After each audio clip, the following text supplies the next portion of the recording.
Bueno, buenas tardes a todos. Mi nombre es Juan Sebastián Ardengui y yo trabajo acá en Bahía Blanca, en el Instituto de Física del Sur. Y el título, primero que nada, quiero agradecer a Silvia London y a Fernando Tomé por haberme invitado a estas jornadas. Les agradezco mucho. El tema de la ponencia, el título es Sistemas de amortización en espacios vectoriales. Básicamente la charla va a estar organizada de esta manera. Voy a hablar un poco de sistemas de amortizaciones clásicos que ya todos conocen, probablemente. Luego vamos a hablar un poco de una posibilidad de flexibilizar estos sistemas de amortización clásicos. Luego les voy a contar algo sobre álgebra de operadores y cómo poder llevar los sistemas de amortización y reescribirlos en términos de espacios vectoriales. Luego vamos a hablar, les voy a dar algunas conclusiones y perspectivas.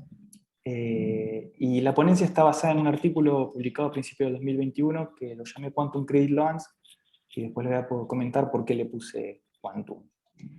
Bueno, como para dar un pantallazo general, los sistemas de amortización más conocidos, por ejemplo, está el sistema francés, donde la cuota es constante, el sistema alemán, donde la amortización es constante y las demás variables son el interés y y la cuota es variable, y el sistema americano, donde la cuota es, el interés es constante. En general, todos estos sistemas de amortización lo que satisfacen son estas tres relaciones de recurrencia acopladas, que básicamente la primera ecuación lo que dice es que la cuota se compone de la amortización y el interés en el instante n, la segunda ecuación lo que dice es que el interés es proporcional a la deuda anterior, y la tercera ecuación lo que dice es que la diferencia de deudas consecutivas es igual a lo que amortiza el prestatario. Y luego tenemos las condiciones de borde, que sería la deuda inicial que pide el prestatario, la duración de la amortización, digamos, el préstamo, que lo pongo en letra M mayúscula, y básicamente lo que significa esto es que la deuda en ese valor tiene que ser igual a cero, y después está la tasa de interés fijada por el prestamista. Bueno, en general, jugando con estas relaciones de recurrencia, se puede encontrar que la amortización repaga la deuda inicial, es decir, la suma de todas las amortizaciones, y también podemos encontrar la relación de recurrencia para la deuda, que queda de esta forma que está acá, y si uno la resuelve, encuentra esa solución. Y aplicando la condición de borde, lo que sale es que lo que está dentro del paréntesis tiene que ser igual a cero, lo que da es una ecuación para las cuotas variables, y esta ecuación última es válida para todos los sistemas de amortización. En particular, si uno agarra la cuota y la pone constante, lo que encuentra es el valor de la cuota en el sistema francés, habitual que uno encuentra en los simuladores de préstamo en las páginas de internet. En el sistema de amortización, en el sistema alemán la amortización es constante, es fácil calcularla, y lo que sucede es que las cuotas decrecen linealmente con el tiempo. Y bueno, y la ganancia del prestamista se puede calcular simplemente sumando todas las cuotas. Obviamente sumar todas las cuotas es sumar toda la amortización y el interés. La amortización repaga la deuda inicial, entonces básicamente la ganancia del prestamista se puede calcular como el valor Q, la suma de todas las cuotas menos la deuda inicial. Bueno, podemos empezar a retorcer un poquito los sistemas de amortización utilizando la ecuación que era válida para todos los sistemas de amortización donde la cuota es variable. Lo que podemos pedir es que, por ejemplo, si tenemos el sistema francés, vamos a proponer que las cuotas sean variables, pero su suma nos da el retorno del prestamista en el sistema francés, que es simplemente la cuota del sistema francés multiplicada por el plazo. Pero ahora lo que vamos a suponer es que las cuotas son variables. Entonces tenemos que satisfacer la segunda ecuación y a su vez la primera. Entonces un ejemplo sencillo, con préstamo de m igual 3 se pueden encontrar estas dos ecuaciones. Básicamente lo que hacemos acá es despejar Q2 y Q3 en términos de Q1. Entonces, si Q1 se elige igual a Q en el sistema francés habitual, que es este Q que está acá, se ve la línea vertical rayada, esa sería la agenda de pagos, en donde si elegimos Q1 igual a Q, obtenemos que Q2 y Q3 es igual a Q.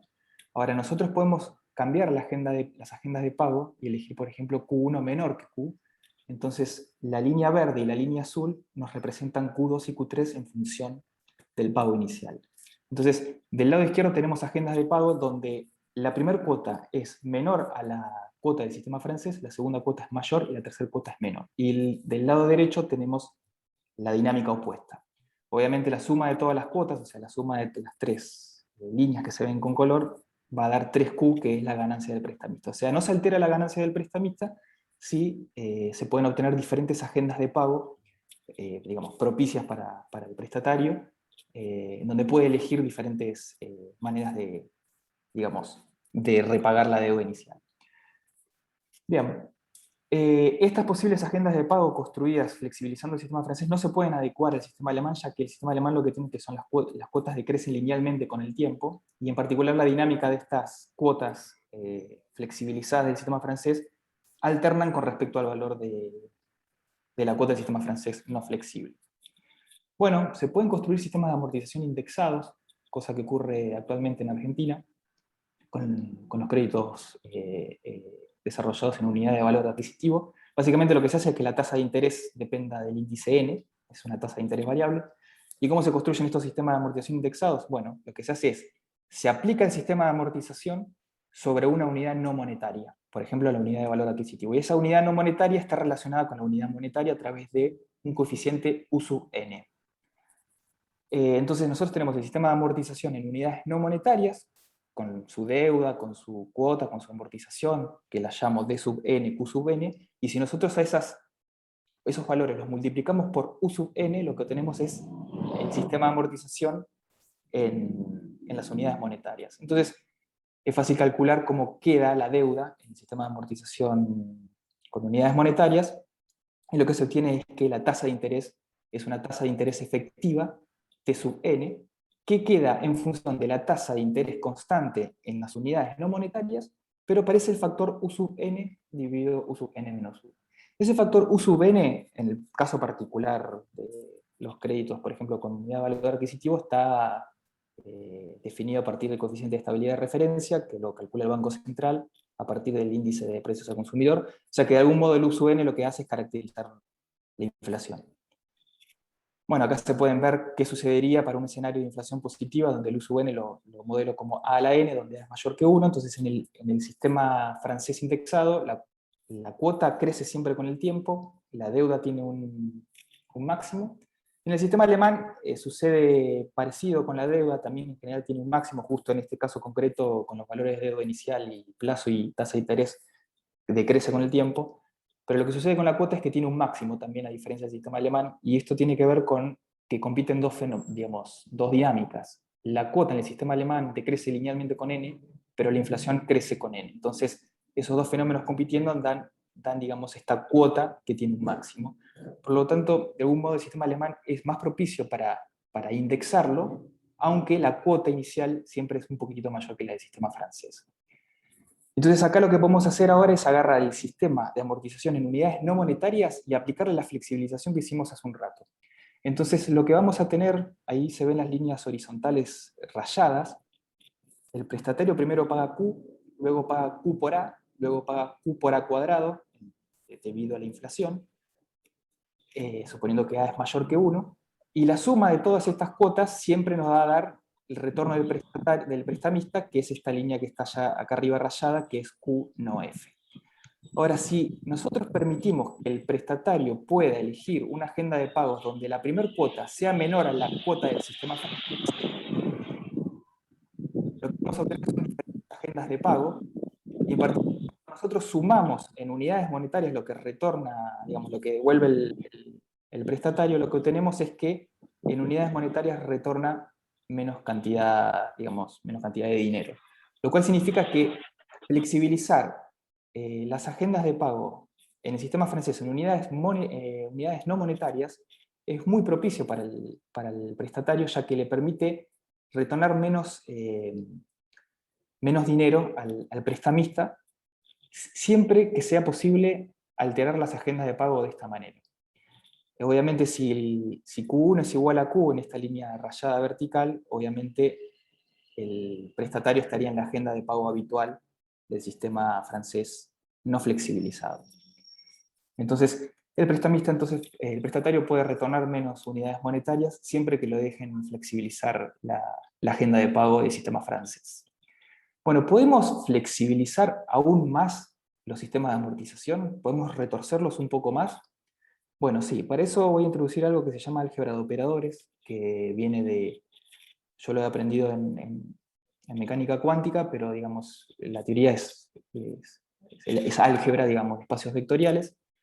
Y para contarles un poco, les voy a comentar esta álgebra generalizada de Heisenberg, que simplemente, cuando hablo de operadores, la idea es que se imaginen matrices, ¿sí? Matrices m por m, de 2 por 2, de 3 por 3, de lo que sea.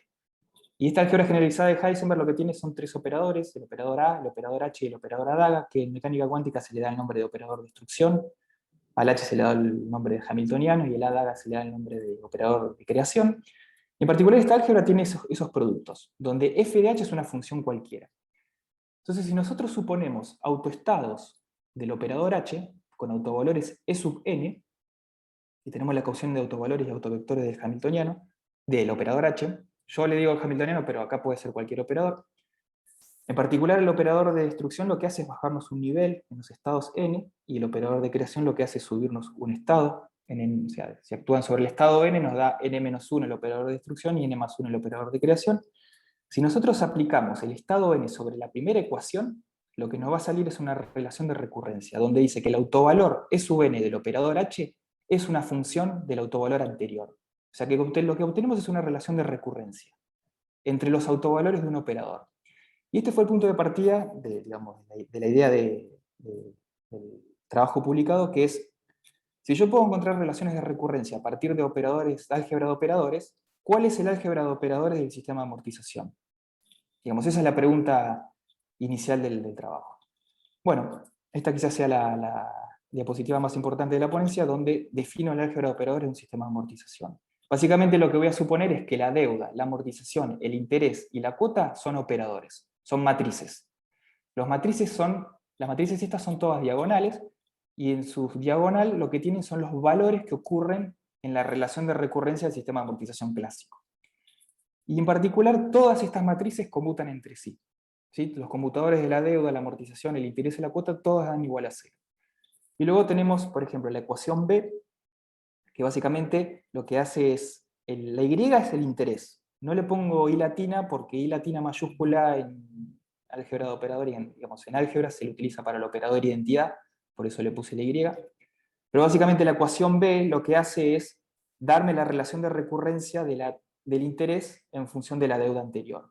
Básicamente el operador A, el operador de destrucción, ¿qué hace? Me baja un nivel, me baja digamos, del estado n me lo baja a n-1, y luego eligiendo adecuadamente la función D, puedo obtener esa ecuación. La ecuación D lo que me da es que la diferencia de deudas consecutivas va a ser igual a lo que se amortiza. Y la ecuación F básicamente es la misma ecuación que aparecía en la relación de recurrencia, donde la cuota es igual al interés más la amortización, pero escrita en términos de operadores. Y después tenemos las otras, la C y la E, que son simplemente las hermíticas de la B y la D. Y luego tenemos la ecuación, la última ecuación, que es la relación de conmutación del operador A y Adaga. Básicamente lo que vamos a obtener es el estado fundamental, que lo llamo 1, y el estado final, que lo llamo M. Básicamente el operador de destrucción destruye el estado fundamental y el operador de creación destruye el estado final. Tenemos que el autovalor asociado al operador D para el estado final vale 0, lo que significa que la deuda termina. Todos los operadores satisfacen la identidad de Jacobi y que la traza de la relación de computación de I con Adaga es igual a 0. Esto es necesario para que el producto definido anteriormente, los productos que yo propuse, formen un álgebra. O sea, se tiene que satisfacer estas cosas que son, bueno, estas son relaciones de computación anidadas.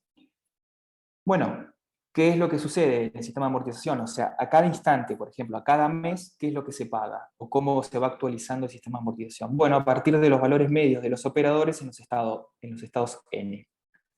Entonces, por ejemplo, ¿cuál es la cuota en el estado n? Es el valor medio del operador q en el estado n.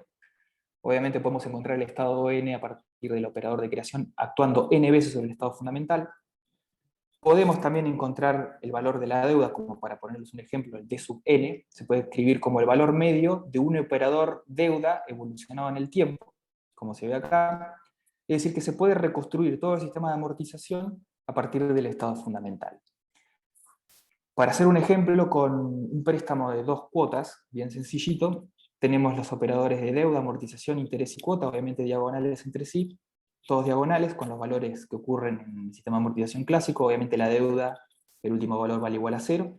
Los únicos operadores que no son diagonales es el operador de creación y destrucción. Nosotros podemos acomodar el sistema francés o el sistema alemán fácilmente en estas matrices. ¿Y cuál es el beneficio de introducir las álgebras de operadores? Bueno, básicamente los estados n con los cuales yo arranqué, forman una base del espacio vectorial de dimensión m. El espacio vectorial tiene dimensión m, que es el plazo del préstamo, digamos, la duración del préstamo. Lo que podemos hacer es construir combinaciones lineales de vectores ortogonales entre sí y que tengan módulo 1. Estos phi sub n que están acá, donde tienen unos coeficientes de la superposición c sub jn que satisfacen esas ecuaciones para que estos vectores nuevos sean ortogonales entre sí y tengan módulo 1. Esto se puede escribir de una manera compacta, o sea, lo que estoy haciendo en definitiva es rotar la base del espacio vectorial, muy sencillamente, y la matriz de cambio de base tiene esta pinta, es esta matriz U, donde las columnas lo que tienen son los coeficientes de la superposición. Entonces phi serían los nuevos vectores y phi0 serían los vectores originales de la base. En particular, estos vectores transformados tienen que tener módulo 1, lo que significa que la matriz de cambio de base tiene que satisfacer que U transpuesta por U tiene que ser igual a la identidad y el determinante de la matriz tiene que ser igual a 1.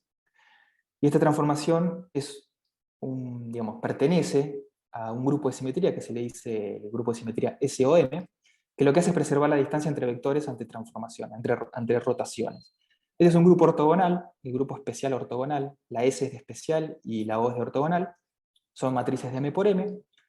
Este es un grupo de Lie, es un grupo continuo y compacto, que se puede obtener a través de una cosa que se llama el álgebra de Lie, a partir de la exponenciación matricial de los generadores del álgebra.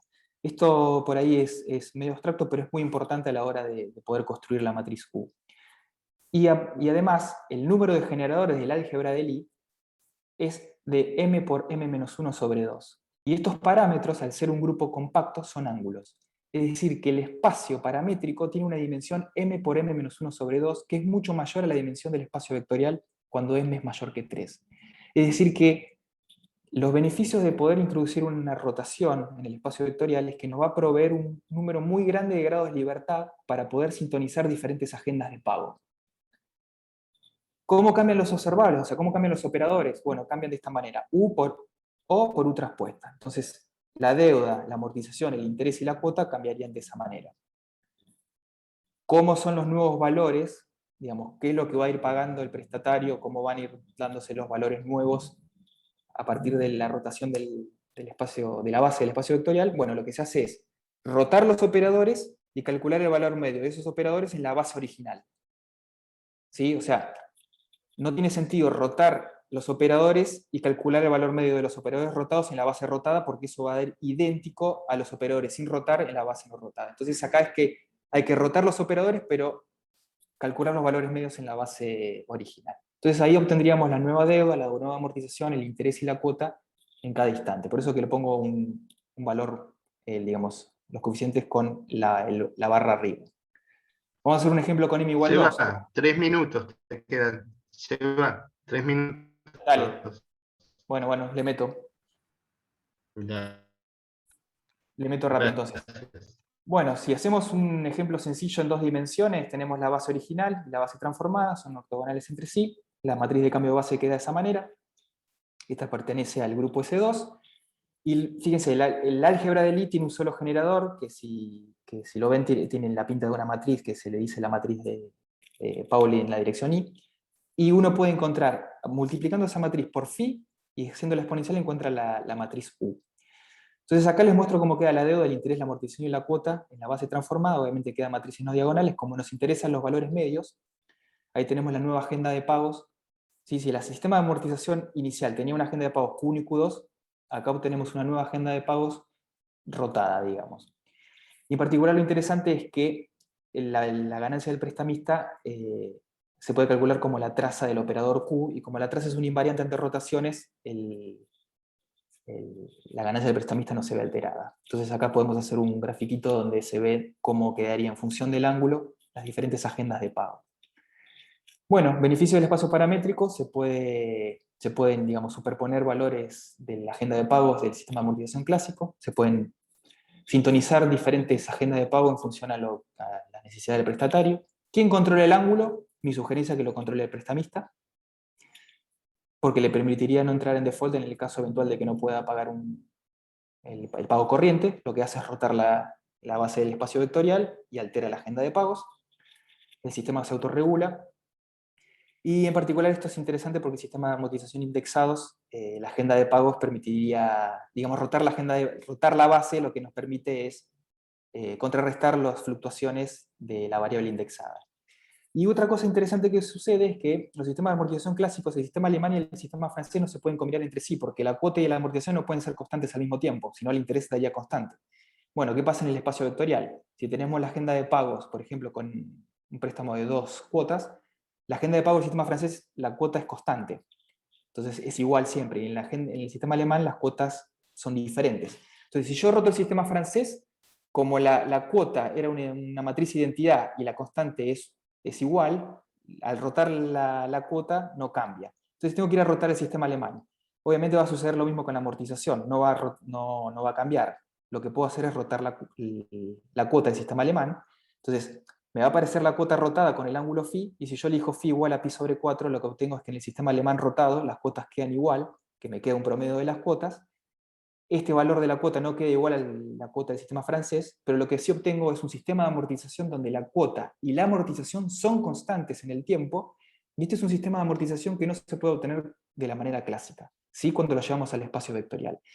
Entonces, si nosotros tenemos, por ejemplo, la teoría de juegos clásica y permitimos superposición de estrategias o interferencia de estrategias, tenemos una teoría de juegos cuántica. Si permitimos superposición de un sistema de amortización, tendríamos sistema de amortización cuánticos, por eso le puse el nombre de Quantum Credit Loans. Bueno, acá hay algunos ejemplos que puse digamos, para ver cómo funciona el sistema de amortización indexado, donde en escenarios de inflación positiva o deflación siempre se pueden construir agendas de pago propicias para el prestatario. Se puede ver cómo queda esto se puede ver cómo se complejiza si vamos a un préstamo de tres cuotas. Obviamente tenemos 3 generadores, la base queda un poco más diferente, un poco más compleja, la agenda de pagos queda un poquitito más compleja, esto simplemente para que vean cómo se va complejizando la cosa. Se pueden construir agendas de pago propicias en función a lo que necesita el prestatario, en función de si quiere que la primera cuota sea menor a la cuota original o no. Entonces, en definitiva, como para terminar, y contarles un poco para dónde va esto. ¿Qué pasa para préstamos muy largos? Por ejemplo, 360 meses o préstamos de 30 años, como serían los créditos hipotecarios. Bueno, acá la matriz U queda una matriz muy compleja, digamos, tendríamos un número de 64.620 ángulos para manipular, entonces tendríamos que tener una generación de software para poder manipular la maquinaria matemática de la teoría de grupos continuos. ¿Por qué? Porque la teoría de grupos continuos tiene un montón de propiedades digamos, los grupos tienen subgrupos dentro, entonces a partir de estos subgrupos uno podría obtener cómo queda la matriz, y uno podría rotar partes del préstamo y otras dejarlo invariante, o sea, se puede jugar un montón con eso. Hamiltonianos se han utilizado para modelar el sistema financiero como osciladores anarmónicos cuánticos, o mapear la ecuación de Black-Scholes a la ecuación de Schrödinger, utilizar Hamiltonianos no hermíticos. Bueno, acceder al álgebra de observables es mucho más útil que andar representando los estados en el espacio vectorial utilizando funciones de onda que dependan de la posición, como he visto que se hacen en algunos papers de economía. Siempre es mejor utilizar el álgebra de operadores, y en particular el álgebra que yo les presenté recién. Es fácil mostrar que se pueden obtener osciladores anarmónicos cuánticos. El álgebra de operadores introducida fue la más simple que se me ocurrió. Se puede flexibilizar vía operadores no conmutativos, y esto podría llegar a dar efectos de orden o la imposibilidad de poder medir estas cantidades simultáneamente. Y una cosa más delirante quizás, se podrían construir pool de préstamos personales, tarjetas de crédito, qué sé yo. Entonces uno podría construir el álgebra, que sería un producto tensorial de álgebras. Obviamente la ganancia quedaría igual, porque al rotar la base del espacio vectorial de cada uno de estos espacios vectoriales, la traza de los operadores Q no cambiaría, o sea, no habría alteración del retorno, pero lo que se podrían construir son préstamos entrelazados, en donde uno rota de un lado y inmediatamente altera la agenda de pagos de otro préstamo. Pero estos préstamos se autorregularían entre sí. Bueno, un poco rápido tuve que dar al final, pero con esto ya cerraríamos. Muchas gracias. Muchas gracias, Seba. Yo te di un tiempo más, pero lo estamos robando del tiempo de discusión. Está bien. Así que habría lugar para eventualmente una sola pregunta. No sé si alguien tiene alguna pregunta.